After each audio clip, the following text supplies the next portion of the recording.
Hey you, are you wasting your time on social media again? Your brothers and sisters in Islam Net from Norway are establishing a masjid, a dawah center. Establishing a masjid to convey the message of Islam is one of the best deeds a Muslim can do. There's a huge need for it in Norway. You know this and I know this. So that makes the reward even greater. So give generously and Allah Azza wa Jal will give you even more.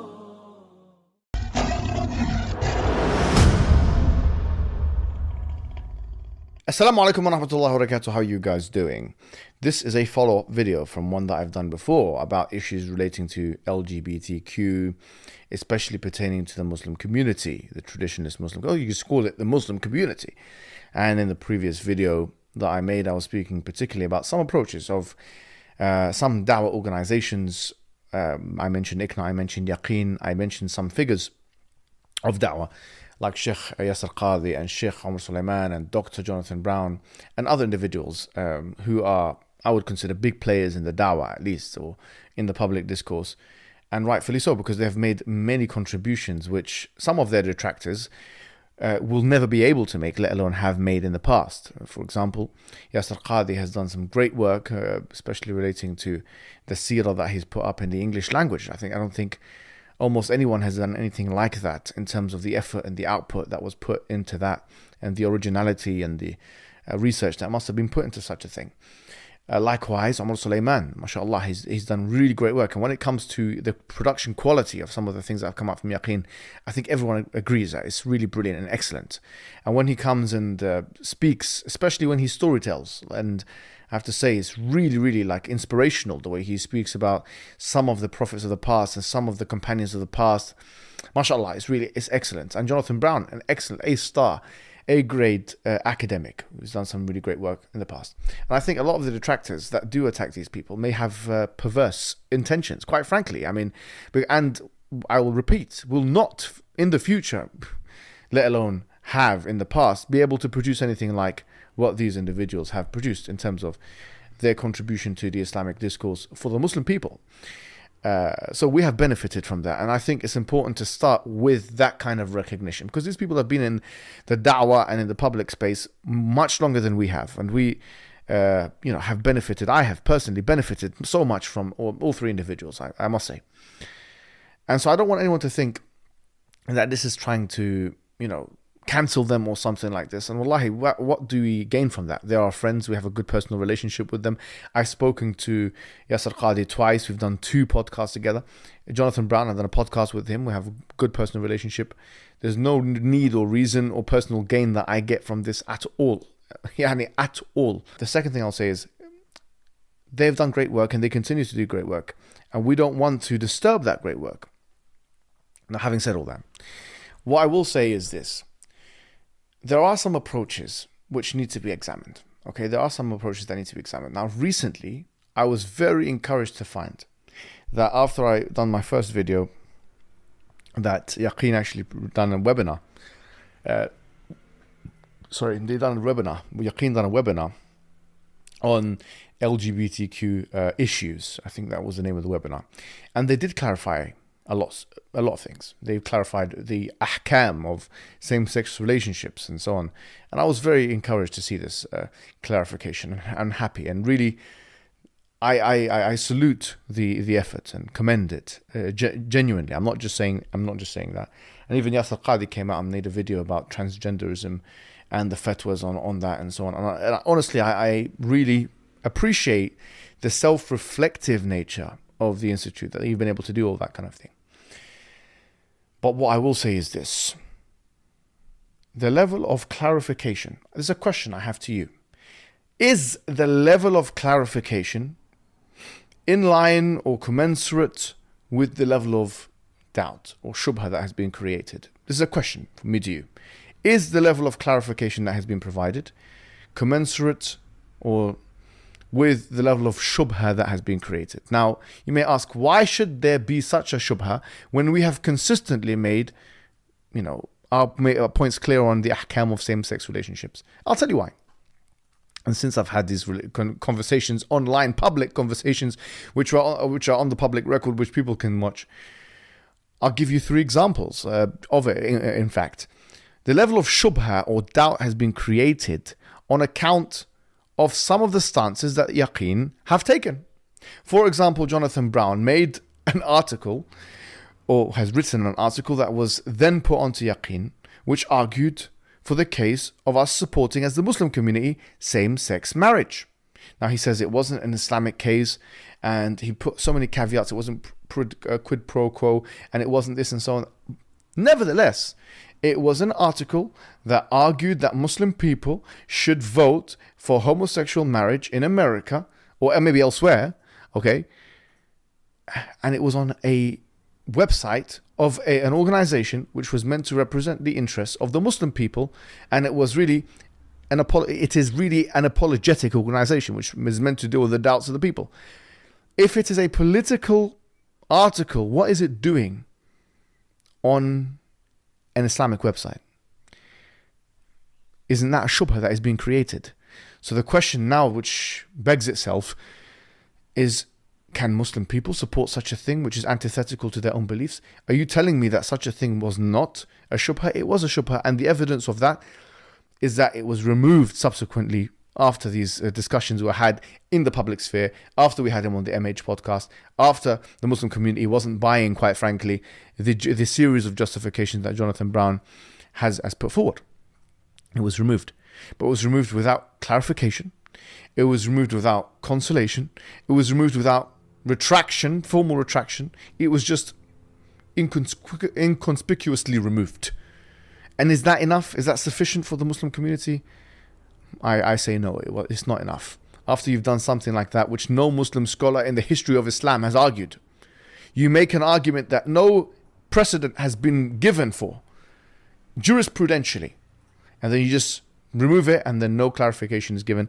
I think that is, quite frankly, not fair on the Muslim community.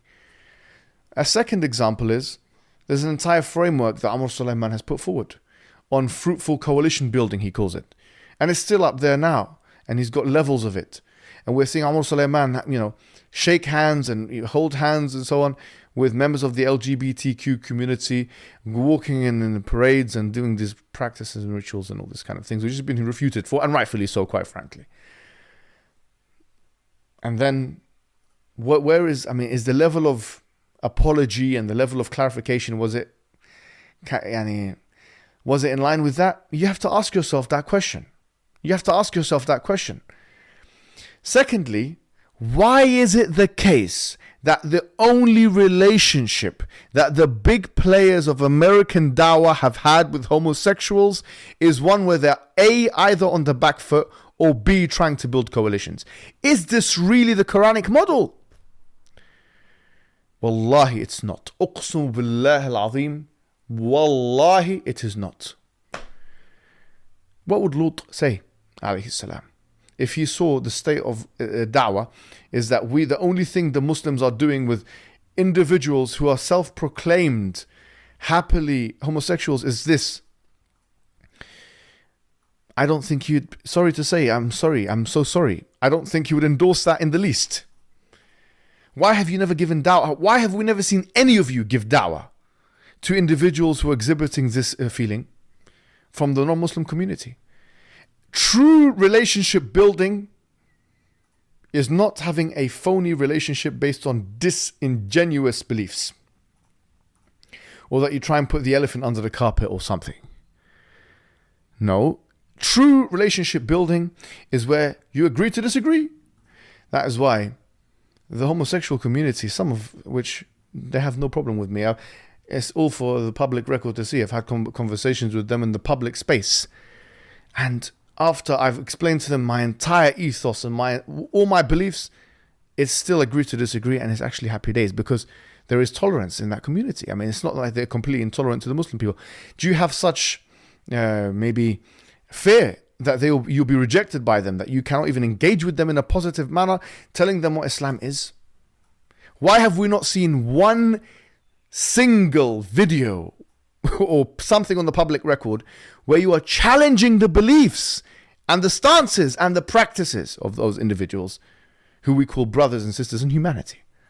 If you really want the best for someone, you share what you think you have with them, It's not, it's wallahi, it's that's the second criticism. So this is a weak approach.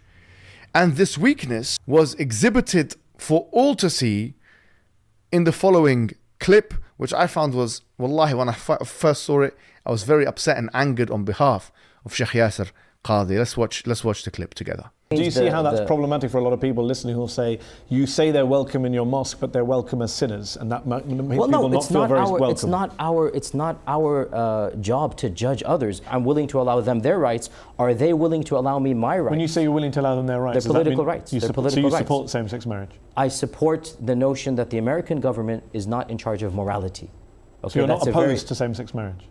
Politically, yes, but morally, I don't agree with this. So there's a distinction. But as a law of the land, you're not campaigning to change the law? Of course not. No. Do you think that, wallahi, this is fair, that a member of the so-called scholarly classes, the high echelons of Islamic intellectuality, is put in front of an individual, actually two of them, but let's focus on Linda Sarsour, an individual who is flirting with clandestine apostasy, and that she's putting you on the back foot? Wallahi, it breaks my heart to see that. She's putting you on the back foot, and she's mentioning things which have in them the potential for riddah, apostasy, and they're going unchallenged. This is an individual who's wearing a headscarf. She's in front of a man of deen, religion, and she's saying, basically, to paraphrase, that she thinks the cause of homosexuality is the same Islamic cause. You put that to Linda. You're an American Muslim civil rights activist. You campaign against Islamophobia and in favour of Muslim civil rights, but you also campaign against homophobia and in favour of LGBT rights. Do you see that as all part of the same struggle? Absolutely, and I will say this about American Muslims. There has not been any coordinated campaign oppositional to the Supreme Court decision for same-sex marriage. And you're not correcting that. In fact, you're just talking about your own track record and defending yourself, yani, not even Islam, but quite frankly, yourself. Well, let me put that point to Yasser. Well, that's exactly what I've been doing, Linda. If you actually listen to the lectures that are on YouTube, I would say I'm one of the very few clerics that have very publicly said. Do you think this is going to give Islam and Muslims izzah? Wallahi, uqsmu billah al-azim, it is not. It is a failed approach, and it's not an approach that is going to yield any positive effects. And it's likely to mark all of the good work you've done elsewhere. And I see that as a real tragedy, in fact. And it hurts me to say it. It hurts me to say it, but I'm angered and disappointed. And I never saw this video before. I only saw this quite recently. When I saw it, I was very disappointed, wallahi. To see a woman like that, yeah? A woman like that, yani, put you on the back foot, Yasser Qadhi, in that way. Yeah, and you couldn't even ask her a couple of questions that would have put her directly on the back foot. Do you consider homosexuality as a sin? It would have, if she said yes, then it would, so how do you, then you can follow up. If she said no, then you can excommunicate her. You can excommunicate her from the fold of Islam after you do Iqamat al-Hujjah. And then you put her on the back foot again. You strip her of the fake identity that then she would be putting upon herself. This is the izzah we require. This is the clear-cut, straight talking qulu qawlan sadidan that we need. It's not fair that the Muslims have this level of representation, quite frankly, on issues so topical as these, and then, you know, and then confusion is put in the atmosphere. So I've given you three clear-cut examples of why the shubha is as it is, why the doubt has been created in the minds of the Muslims. The issue is not just an issue of ideology or belief. The issue is also an issue of attitude. What made the civil rights movement so successful was not just the arguments that black people were making, say, for example, in the 1960s. It was the spirit that they came with, the attitude that they came with, the confidence that they came with. If they had placid and docile and timid and weak attitudes, and their temperament wasn't fit for purpose, the civil rights movement wouldn't be what it is. No change would have been made. If they had shaken hands with the wrong people or tried to take protection and seek shelter from individuals who in their reality don't want the best for their own communities, it wouldn't have been as successful as it is. He'd tell you and all of us that these people are the sheep or the wolves in sheep's clothing. And he would tell us, if you take inspiration from him, to seek self-sufficiency after tawakkul from Allah subhanahu wa ta'ala. So this is my final advice. My final advice to you guys is don't just change your approach, which of course you do need to change. You need to be more polemical, forthright. You need to put your position forward. Put them on the back foot. But not just that. Change your attitudes. Because if you don't start having a confident attitude to these issues, our people will suffer. Our people will suffer more than they have already suffered. Wassalamu alaikum wa rahmatullahi wa barakatuh. Your brothers and sisters in Islam Net from Norway are establishing a masjid, a dawah center. This masjid, this educational institution will act like a beacon of light, calling the Muslims in Norway back to the essence of Islam. So give generously and Allah Azza wa Jal will give you even